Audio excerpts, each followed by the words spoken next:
Thank you.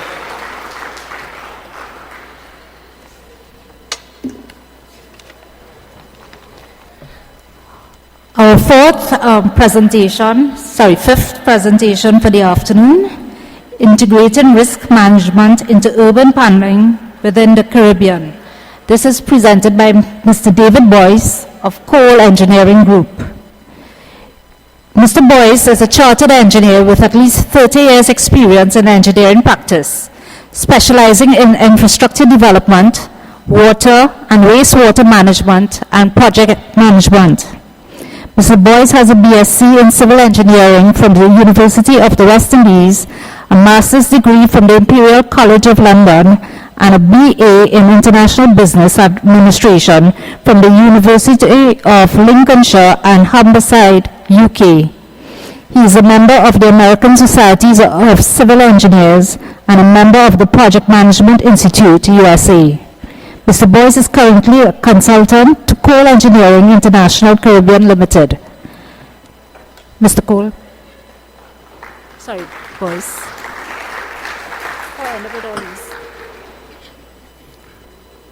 Okay, thank you very much, Engineer Young. Good afternoon, everyone. Okay, this project came out of an assignment from the Caribbean Development Bank to Coal Engineering. I think we took about 2 years to more or less do the assessment across the region, and it was really looking at the assessment of the water utilities in terms of the governance structures, climate change impacts within the region, the question of operations and maintenance of the utilities, and disaster preparedness across the region.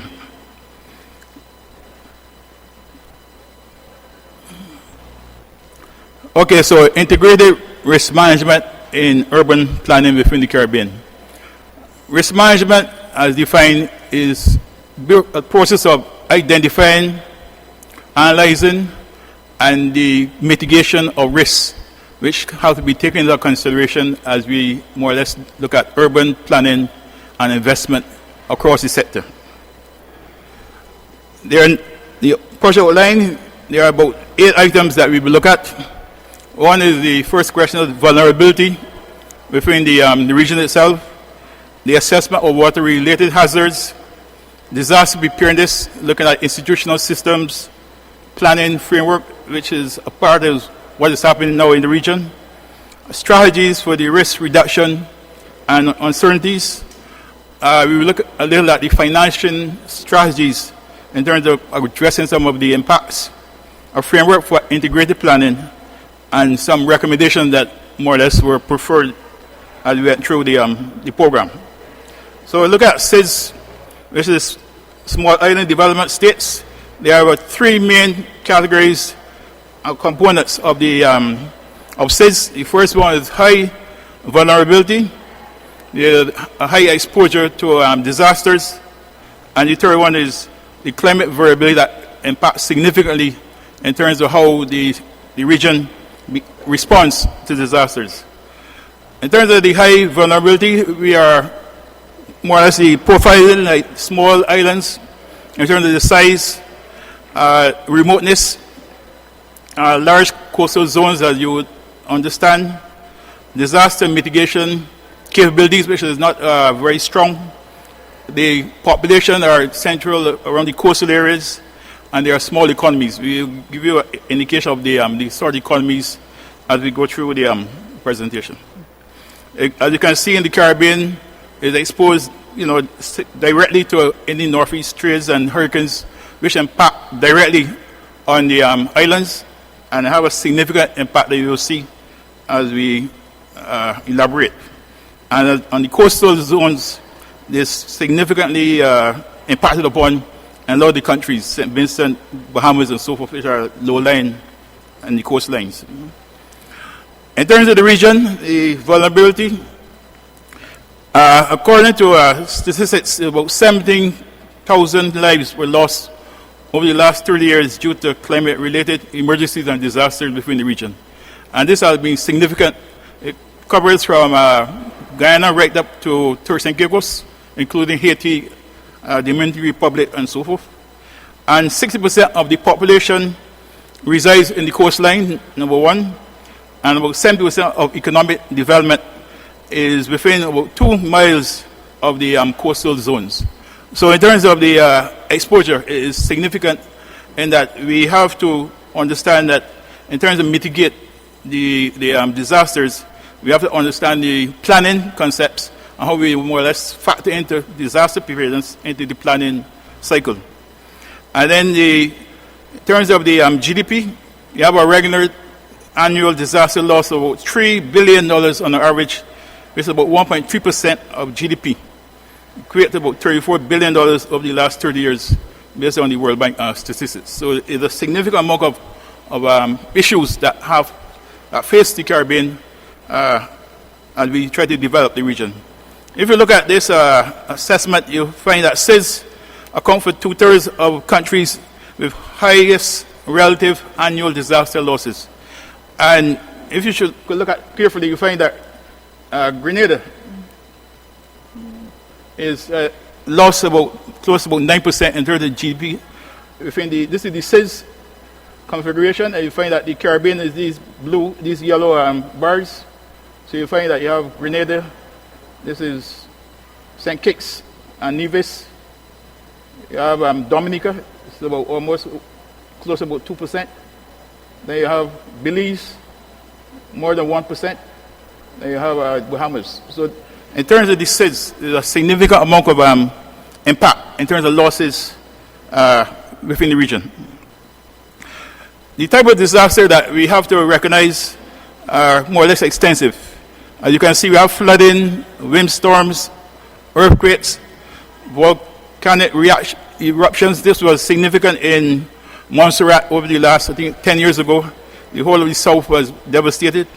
Environmental degradation and global climate change are more or less significant impact on the region. So it needs quite a lot of commitment in terms of the high benefit costs in terms of coming resilient to disasters within the region. This is a situation that occurred December the 25th, 2013. The whole region was a freak storm, and it had a significant impact on St. Vincent.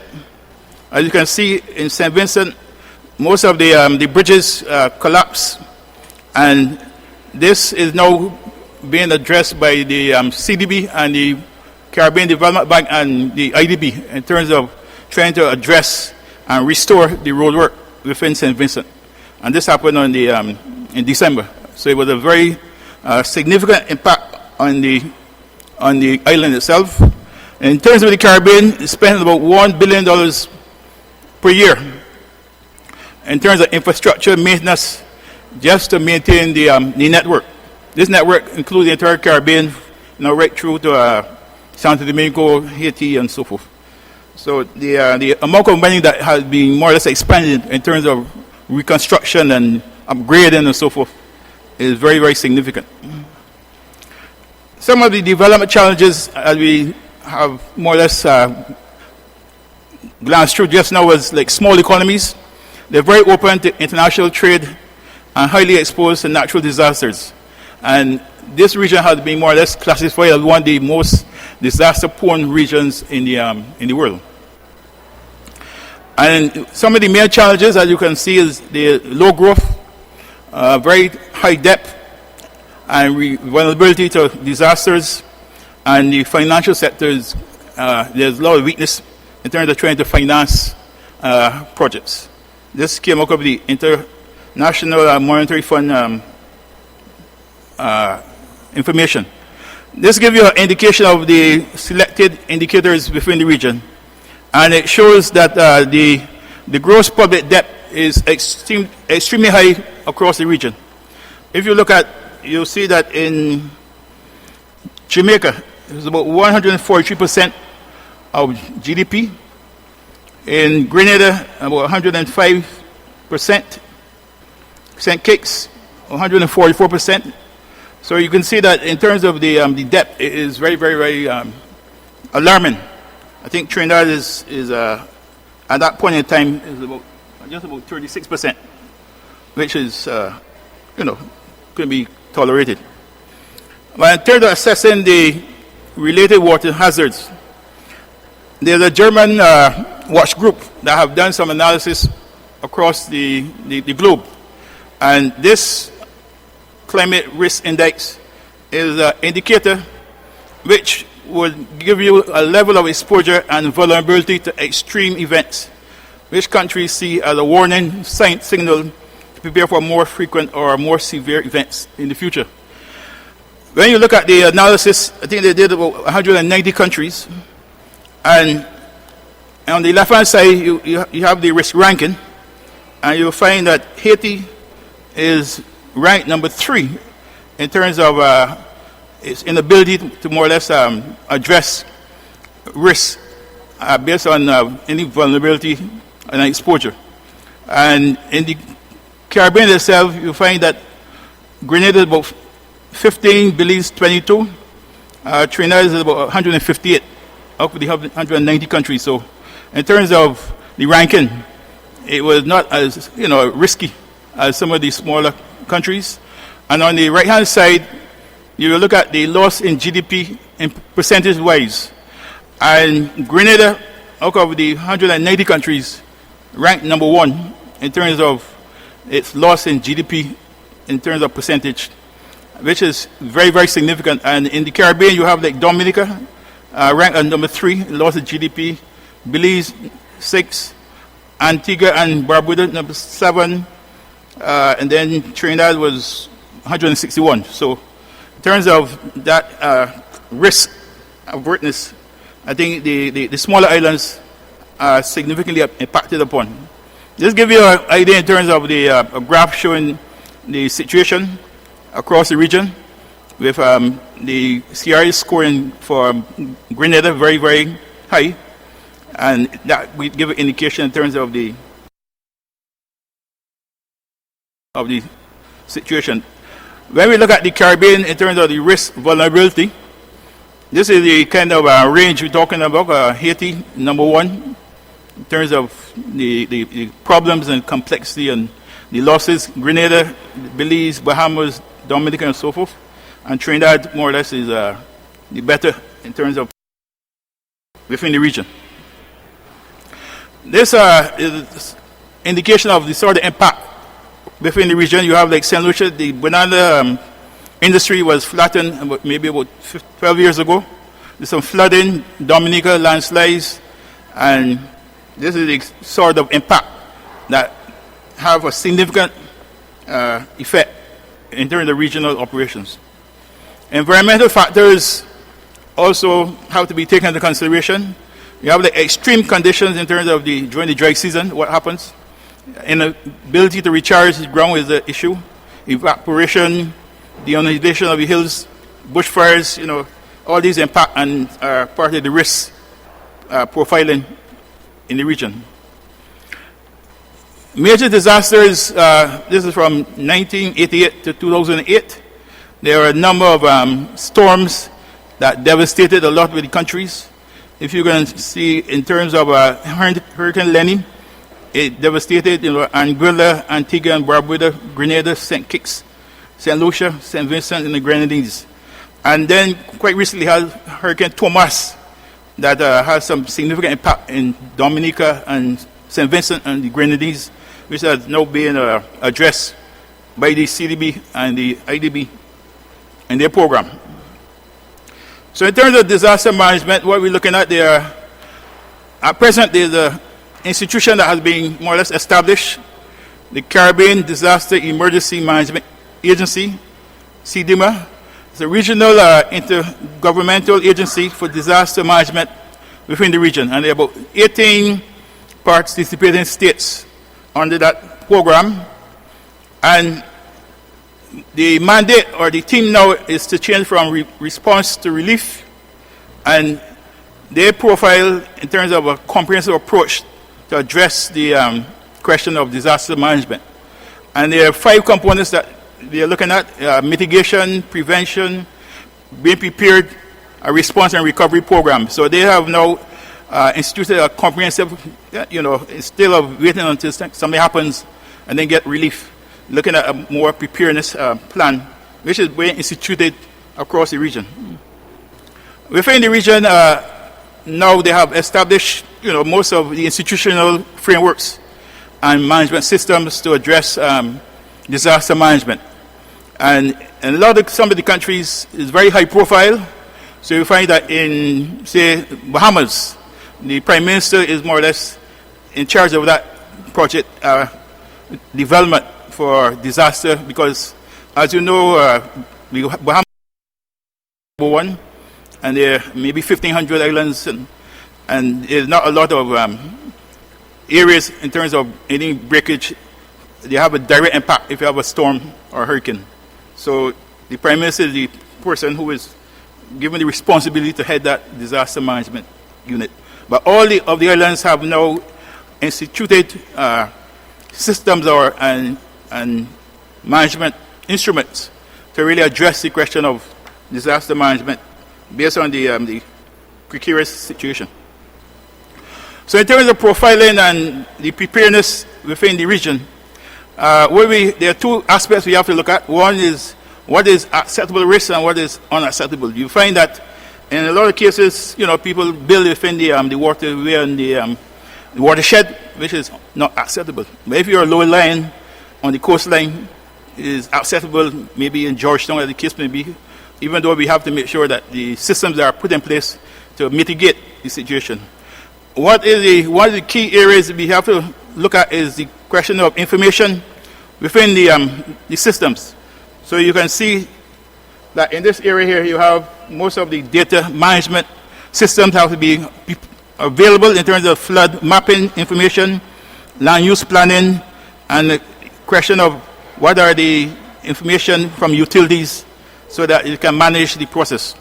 And then there are a question of policy options that has to be in place in terms of preparedness, forecasting, recovery plans that is a part of the whole profiling within the business.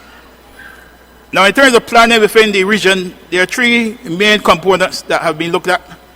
The first one, the Hyogo framework of 2005 to 2015. That was an assembly of over 158 governments that went to Japan and came up with strategies in terms of how to address disaster management. The Caribbean Community Regional Framework, this piggybacked, there was a parallel program, and I think they're supposed to report on the progress this month. And then the Jagdeo Initiative, which is coming out of Guyana, they were dealing with agriculture. In terms of the Hyogo framework, there are about three components that we look at. The mainstreaming disaster risk consideration into sustainable development policies was one of the overarching areas. Strengthening institutions and building systems capacity within the institutions, and systemic incorporating risk reduction into design and implementation framework. This was the three overarching areas that was more or less came out of that conference. And within the Caribbean community, piggybacking from that, there are about 5 or 6 issues that were more or less to be addressed by the CARICOM. First one was hazard mapping and vulnerability assessment. This is being done in some of the islands. Flood management, community disaster planning, early warning systems. I think that was one area that was being articulated in Trinidad and Tobago. Climate change, which is being looked after by the 5 Cs in Belize, and knowledge enhancement, so that you can be aware of what are the issues involved in the planning process. The Jagdeo Initiative was dealing with the question of agriculture and the interventions and how those issues would impact on the economies, across the region. These are some of the major initiatives in the region over the last 15 years. But one of the main areas was more or less establishing institutions to address the question of climate change. And as I said, Belize and Bahamas. You have the Bahamas National Disaster Organization, established in 1991 to replace the National Hurricane Committee. And the portfolio of this is under the Prime Minister in the Bahamas. And in Trinidad and Tobago, one of the major initiatives was the preparation of a public warning and information system to the National Security Council that offered a framework for state response to major disaster scenarios. This has been more or less presented, and the question of implementation of the issues is still more or less pending. In terms of the disaster preparedness, you need to have data, and it has to be structured in a way that you can more or less be defined geographically. And this would more or less give you an indication of how the preparedness between the region is taking place. You find that a high in terms of the coverage you have in Bahamas is high, Belize, Cayman Islands, Jamaica, and Trinidad and Tobago. In terms of capturing the data in a geographic form, hazard mapping and utility identification, and the areas in terms of population density that you can target and assess what are the vulnerable areas in the region. So what are the strategies for disaster risk reduction?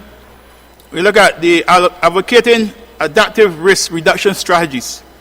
And in that area, there are about 5 things we look at: the climate variability changes that's taking place, land degradation, which is a very problematic issue, not in Trinidad alone, but across the region, mitigation and demographic pressures, people moving from the rural to urban areas, loss of knowledge, people leaving organizations, taking the information. There's not a lot of information left in people's heads, and government enforcement of policies is lacking.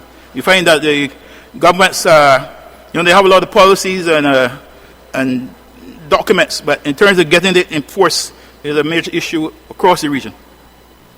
Then the limitations in this area, we need to improve the accuracy and the quality of the data itself in terms of mapping. The GIS is very complicated. People are not, involved a lot because they cannot read and the computerization of it. Quantifying uncertainty. So forecasting is a very big area in terms of climate change. What happened? You find that there's a lot of forecasting, but the data is projections. It's not really site-specific within the territories. That is now being addressed by the Caribbean Development Bank, and the next area is building and dissemination of knowledge. You find there's a lot of information stored within different ministries, but there's not a lot of collaboration, and it's impacting on the planning and the integration process. And funding is another area. You need to beef up that area, and integrated environmental strategy has to be taken into consideration as we go forward. In terms of financing, we quite recently, about maybe 10 years ago, they established a Caribbean catastrophic risk insurance facility to more or less assist in the how to address or mitigate and to restore areas that have been damaged during the hurricanes and so forth.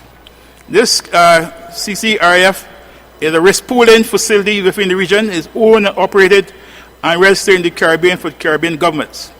And it is now being financed by a trust fund, by the government of Canada, the European Union, the World Bank, the governments of UK, France, the Caribbean Development Bank, and member countries who contribute based on membership fees in the various areas. Over the last maybe 8 years since its inception, I think there are some more add-ons, maybe about 15% more, in terms of payment that had been made under the program. You find that the earthquake in Dominica, that was financed. Cyclone Earl in Anguilla, Barbados, had the Cyclone Thomas, about 8.5 million. And some of the areas in terms of the financing, the area of this party was based on how the assets were quantified within the region. So you find that if you have no valuation properly done within the region, you find you get a low disbursement. In Barbados, that was the issue whereby it was not as extensive as in St. Lucia, but the amount of how it was valued, the property value was very much higher, so you got a bigger disbursement. In terms of the global perspective, you find that the state in some countries finance unlimited disaster management issues. So you find that in France is unlimited in terms of if you have a problem, the state will finance and restore those areas.